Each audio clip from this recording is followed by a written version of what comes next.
Ladies and gentlemen, tonight we're interviewing the brains, the brawn, and the beauty behind the film empire, Troma Entertainment. Mr. Lloyd Kaufman, thank you for joining us tonight in the Bordello of Horror. We've just got a couple quick questions for you tonight. How did you get your start in filmmaking? Well, oh, hey, Bordello of Horror. Toxie's here. Toxie, yes. Well, I was after World War One, Battle of the Bulge. I decided I would make movies. And then Harriet Tubman came into my life, and the Toxic Avenger was born. Next question. All right. Who were your early influences, and have you had a chance to work with any of these people? Well, it was the 60s. I was going to be a teacher or a social worker, try to make the world a better place, teach people with hooks for hands how to finger paint, teach bums how to paint beads on and string the beads together, things like that. But at Yale, my freshman year, I was placed in a room with a movie nut. He ran the Yale Film Society. I started going to movies, John Ford, Howard Hawks. I didn't even know what a movie director. I never heard the word movie director. I thought Charlie Chaplin was a goofy clown. Andy Warhol, I didn't know he made movies. I thought he painted soup cans. And I kept going to these Yale Film Society movies and kept getting blown away. And Stan Brakhage and Samuel Fuller and Jean Renoir and Fritz Lang and Leni Riefenstahl. And suddenly, one night, I was in the Yale Film Society watching Ernst Lubitsch's To Be or Not to Be, remade years later by one Mel Brooks. But the Ernst Lubitsch movie was so crazy, but yet so controlled, just so masterful, that I decided during that screening of To Be or Not to Be that I would give what I have to the movie-going public. So if you want to blame somebody for Troma, go to the graves of Jack Benny, Carol Lombard, Ernst Lubitsch, and Robert Stack, and urinate on them. Now, what do you think about the internet as a marketing tool for independent artists? Well, I think that the only reason that Troma Entertainment is celebrating its 35th year in the year 2009, the home of the Toxic Avenger, is because of our fans, the fact that we have built up a mini brand, a microbrewery type of brand, and also because of the internet. Were there not a free, open, and democratic internet, Troma would be long gone. And we must remember to protect the internet, because at this very minute, the MPAA, which is the trade association for the giant conglomerates, is down in Washington 24/7 lobbying against net neutrality, against the free and open internet, against the diverse internet. And we have for the first time a half-black man who is president of the United States who preaches diversity. If you really want diversity, the internet gives you diversity right now. If somebody has something that is good to see on the internet, the public will go there. Two girls in one cup. People go there. People want to see that. Troma, we get 500,000 people on our website every month on the Troma website. Bordello of Horror. People love Bordello of Horror. But there are evil forces at work that want to get rid of the internet, and they want to charge for porno. They want to get rid of the internet and make it the private preserve of Fox and NBC and Viacom and the big evil conglomerates. So I am the chairman of the Independent Film and Television Alliance, which is the trade association of independent movie companies. Troma is a member, Roger Corman's company, the guys who invested in, who financed Lord of the Rings. Most of the Oscar winners like Monster, the Clint Eastwood movie $1 Million Baby was independent. That company is a member of the Independent Film and Television Alliance. The people who did Crash, not the Cronenberg masterpiece, but the Oscar-winning Crash. They're all members of IFTA, Independent Film and Television Alliance. I ran for chairman in order to fight industry consolidation and to protect the free, open, and diverse internet, net neutrality. So you out there in internet land, protect Bordello of Horrors by writing to your FCC, writing to your first half-black president, write to your congresspeople, and tell them you want to preserve free, open, and diverse democratic internet. That's taken it from the Toxic Avenger all the way to Steven Spielberg. Let's talk about the FTA for a second. You were elected chairman last year? Yes. Is that correct? what are your main duties there, and what exactly are you doing to fight for the independent filmmaker? Well, as chairperson of the Independent Film and Television Alliance, one of my duties, and again, I'm only a volunteer, I'm only the elected chairman. We have a staff, we have a very capable CEO and vice president who are the brains. They pretty much tell me what to do, but I was elected on the platform of fighting industry consolidation and protecting the internet, protecting the free and open, protecting net neutrality. And we go down to Washington. We have a lobbyist, Podesta, and Podesta takes us in to meet with Senator McCaskill from Missouri, with her staff. We've met with all the FCC commissioners of the previous administration. Now with the new administration, we will have to meet with all of new groups. And but we keep explaining to Congress and to the opinion makers in Washington, as well as to the FCC, that the MPAA is not the only voice of the entertainment industry, that we independents also have an opinion, that the independent film community, led by the Independent Film and Television Alliance, we provide hundreds and thousands of jobs, billions of dollars of revenue for the United States economy, and a very valuable element in the improvement of our balance of payments, because our films go overseas and bring in money, you know, America has a big problem with balance of payments. Our American independent movies bring in billions of dollars of money from other countries. Exactly. Good point. What do you think about internet piracy, and how does it affect the independent artists? Well, I'm not that much against butt piracy, but as in butt pirate, Toxie and I have been quite expert at that. But I think piracy per se is not a good thing. On the other hand, Troma has benefited from piracy. In Russia, for example, my films were pirated there for many years on VHS, and I directed a music video in Moscow for a band called Korobele, and when I went there, suddenly people were coming up to me with bootlegged VHS tapes of the Toxic Avenger, Class of Nukem High, Romeo and Juliet, and I asking me to sign them. We never had distribution in Russia, but thanks to piracy, I got known. I had sort of a cult following in Russia. Well, now that the wall has come down, now that capitalism flourishes in Russia, suddenly the Russian elite want to protect intellectual assets. So now they're enforcing copyright to some extent in Russia. Troma now has distribution because we got famous in Russia. Not terribly famous, but kind of famous. So we're actually, Poultrygeist, Night of the Chicken Dead, and other Troma movies are actually making money in Russia thanks to piracy. But on the other hand, China, billions and billions of people are watching Poultrygeist, which was pirated. And what's really disturbing is that the DVD box that was made in China is got better artwork on the box, better looking menus, and not only that, but they put out their DVD before we did. The Chinese put out their DVD. They must have gotten it from 35 millimeter print of Poultrygeist on their DVD because they didn't have the credit block. Poultrygeist does not star Jason Yashanin or Kate Graham. On the Chinese version, Poultrygeist stars Alfred Molina and Stanley Tucci.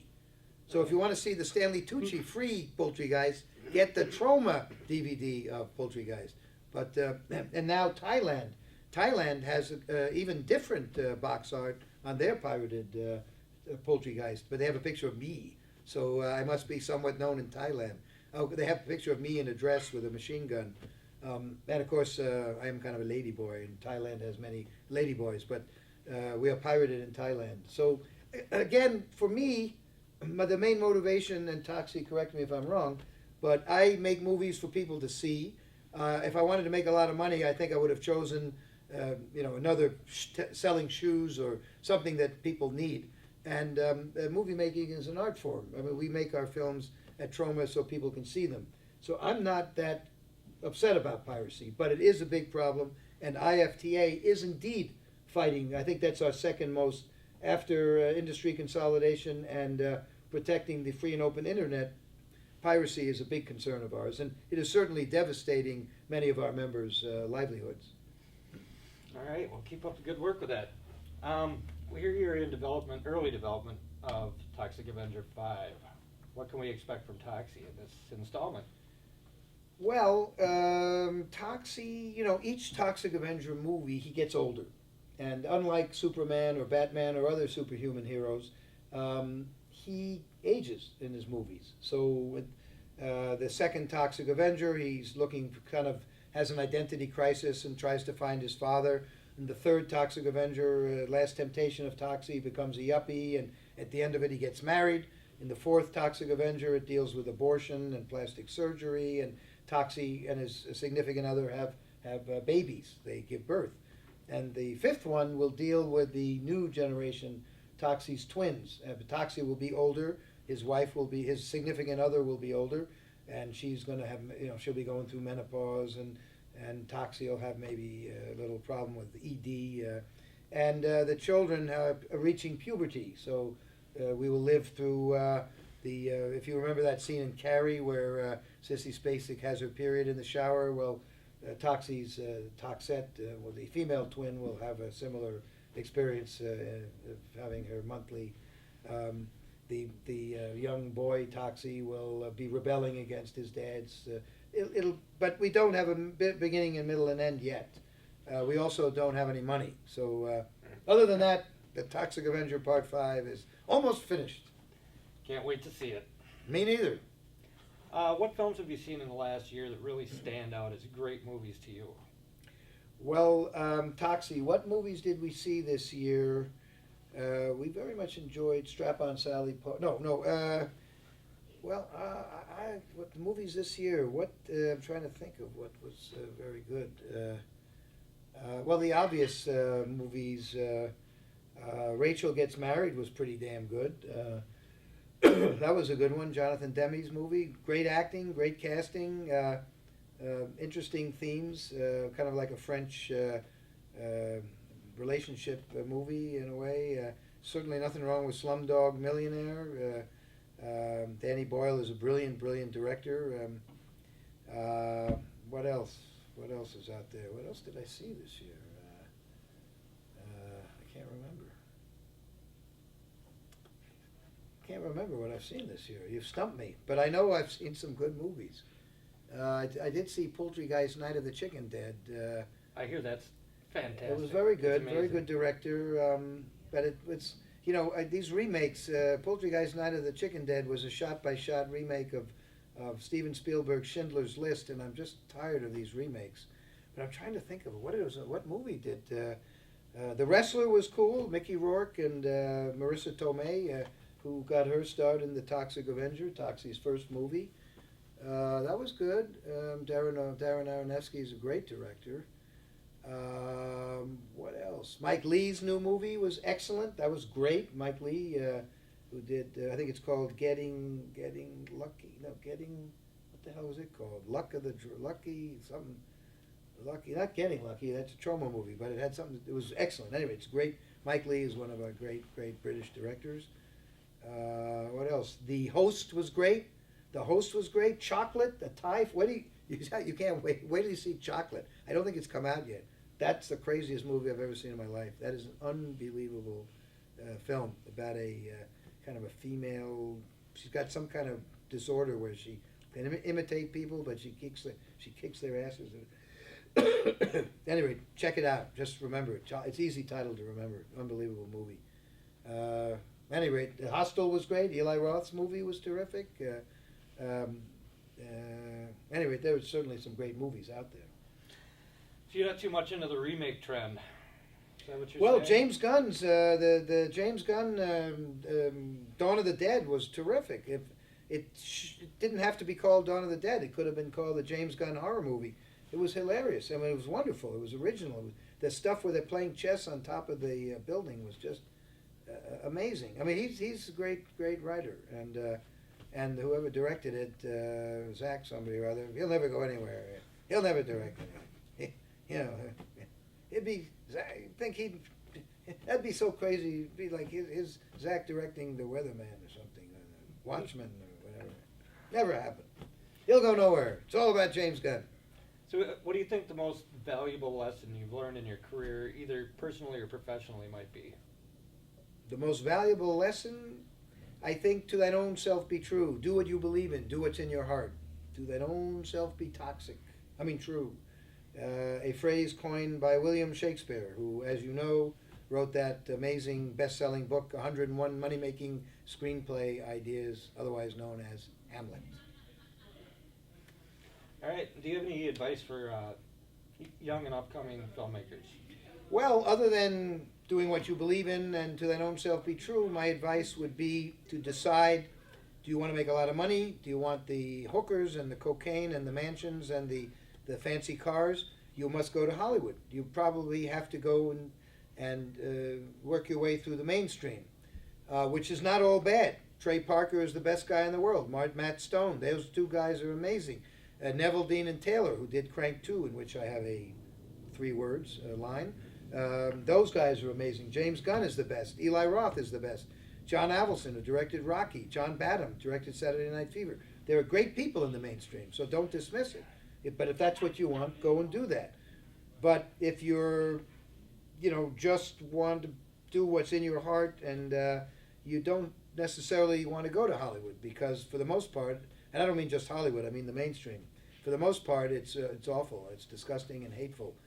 So I wasn't ever able to talk the talk. So I think you have to make that decision. Do you want the big? Do you want the Oscar? Do you want to? Do you want the big time, or do you just want to do your own thing and be an artist and to thine own self be true? And you got to make that decision. But most important, and I would never take a time like the Bordello of horror to promote my own books.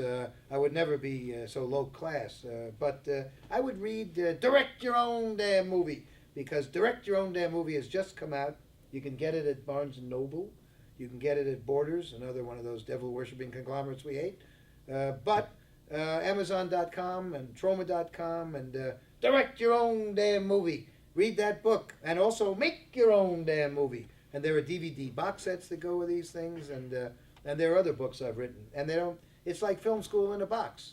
It's cinema of the mind. And I think my books can help you, the future, make your own damn movies. Because for the first time, Richard, as you know, for the first time in history, the art of cinema has been democratized. You don't need money to make a movie. You can take one of those little, I carry one in my bag, a Canon Vixia, and we've made a bunch of movies. All the Love You Can, which is actually it's been in film festivals and has made some money. It costs nothing, zero. So you don't have to be rich to make a movie anymore. It's like cars. When cars first came out, automobiles were very expensive. You had to be rich. You had to have the equivalent. You needed like $500,000 to buy a car. Then this anti-Semite Nazi guy, Henry Ford, made cars, Model T Fords. Everyone could own a car. Everyone owns a car now, except those who are having their houses foreclosed during the Obama age and having their cars taken away from them. But with the cinema, there's no excuse. You can make your own damn movie. You can be in Chicago, Ohio, Venice, Italy, Venice, Florida, Venice, California. You can make a movie anywhere. You can have a productive, useful life. You can be a school teacher, a doctor, a priest. A priest. You can be a priest. You can still fuck little boys and make your own damn movie. It doesn't cost anything. So the democratization of cinema may be our best hope, because hopefully, Richard, there will be a tsunami of wonderful, no-budget movies that will swamp the Time Warners and the arrogant Viacoms and these Jeffrey Bukes of HBO who brag about how they are going to colonize the internet, how their television and internet will converge and they'll control everything we see and hear, that they will colonize the internet. And colonization has never worked. Just ask the French. Those are great words of wisdom. Great words of wisdom. Well, that about does it for us. Is there anything that you'd like to add tonight, Mr. Kaufman? Is there anything you'd like to add tonight? All right, I think that wraps it up. I want to thank Toxie for coming out, and Mr. Kaufman, of course, thank you for joining us in the Bordello of Horror.